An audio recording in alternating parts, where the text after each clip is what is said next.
day, my fellow life science learner. I am your classmate in grade 11, Flormi Udundoy from Acelo Civadilla Senior Memorial High School. In this video lesson, we will be learning an important process in life science, which is the cellular respiration. Why is that when we don't eat our breakfast, it feels like we don't have energy to do our curricular and extracurricular activities inside the class? It's because, in order for us to function, our body needs glucose for energy. But the question is, where do we get this energy? From the food that we eat. If you set a tomato on fire, the energy will release as heat. Now, instead of boiling it, imagine that you eat it. Just like boiling it, the caravel will go on to fuel you, except that there's no flaming coal.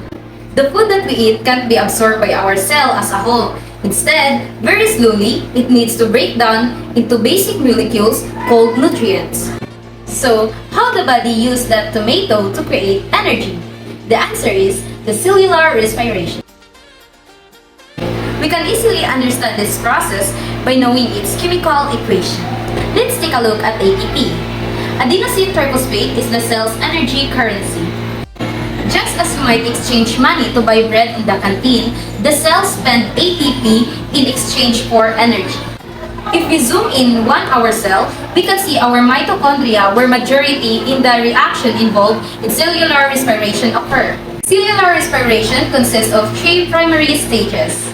The first stage of the cellular respiration is the glycolysis, occurs in the cytoplasm outside of the mitochondria. During glycolysis, enzymes break down glucose into two molecules of pyruvate. And during this process, two ATP are produced and NADH is released to be used in a later step of cellular respiration.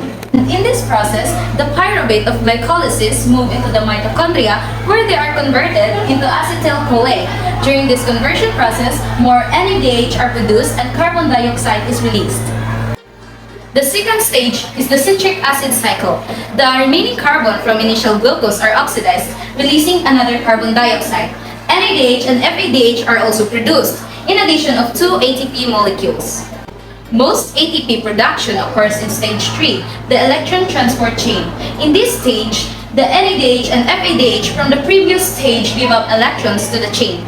Later, this energy will be used for the production of about 32 to 34 ATP per initial glucose.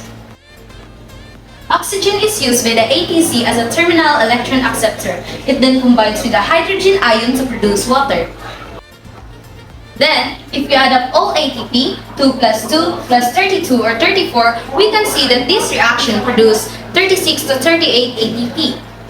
That's all. Thank you for listening and hope you learned something.